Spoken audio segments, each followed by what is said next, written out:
Welcome back to the English podcast.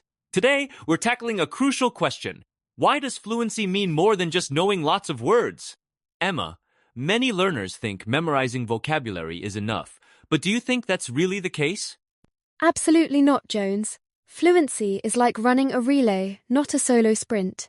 You need to pass the baton your idea smoothly from your brain to your mouth. Even with a huge vocabulary, if you can't find words quickly, conversation stalls. It's about speed, clarity, and confidence, not just memory. That's such a great analogy, and it's reassuring for listeners who feel stuck despite studying hard.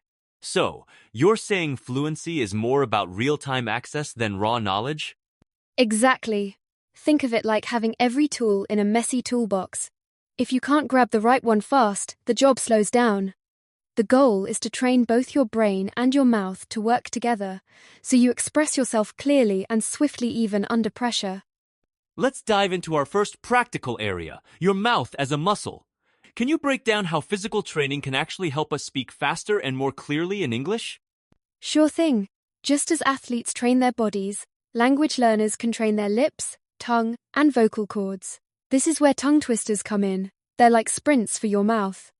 Regular practice boosts agility and coordination, cutting down on stumbles and helping you articulate at speed. So, it's kind of like vocal gym, right?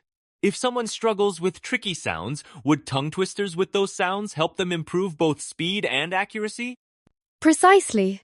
For example, practicing "she sells seashells by the seashore" helps with the sh sound and rhythm. Over time, your mouth learns these patterns, just like learning dance steps. The repetition builds muscle memory, so you trip up less when it matters. I love that.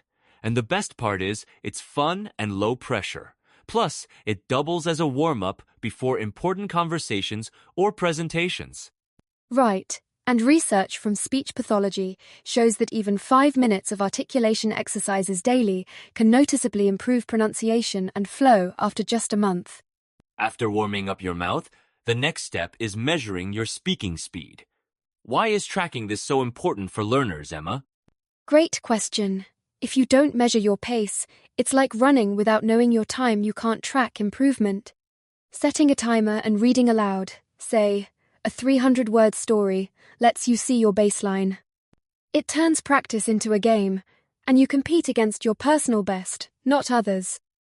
That's motivating, and I imagine it helps reduce anxiety since you're only aiming to beat your own record. Are there any tips for making this practice more engaging? Absolutely.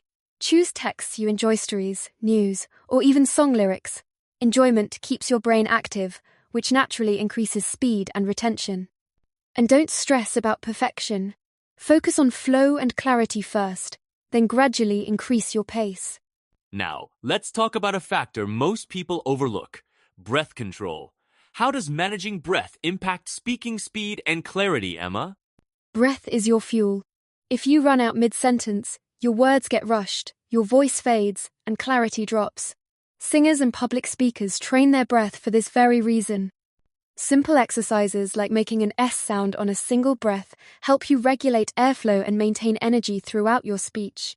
So, by practicing breath control, learners can avoid sounding winded and boost their vocal confidence. What's a quick exercise listeners can try at home?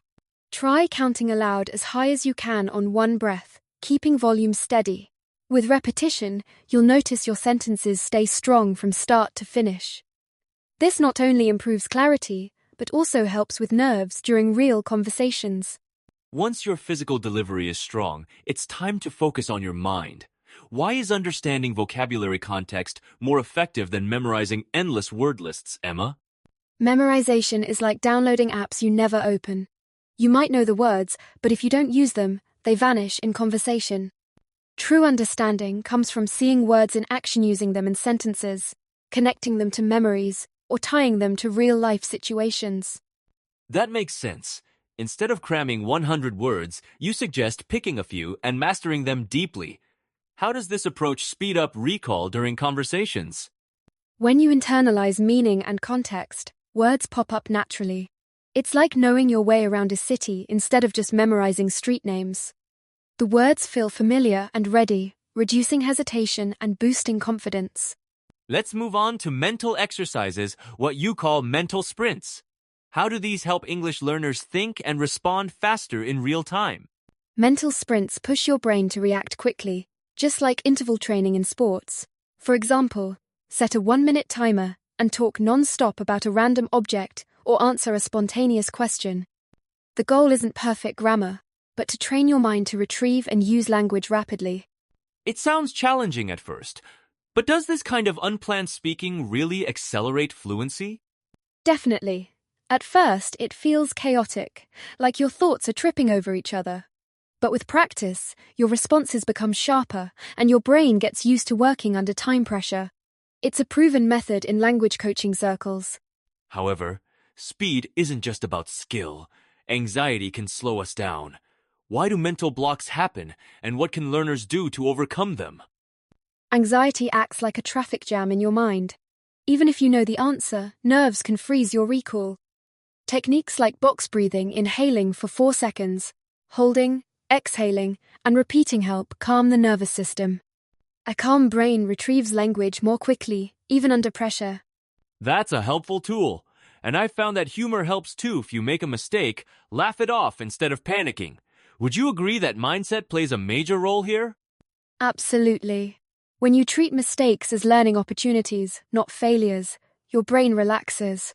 This mental shift makes it easier to speak up, even if you slip up occasionally. Let's build on that. You mentioned viewing conversations as practice, not performances. How does this mindset shift help learners speak and think faster? When you stop aiming for perfection and start focusing on connection, pressure drops. Each conversation becomes a safe space to try new words and structures.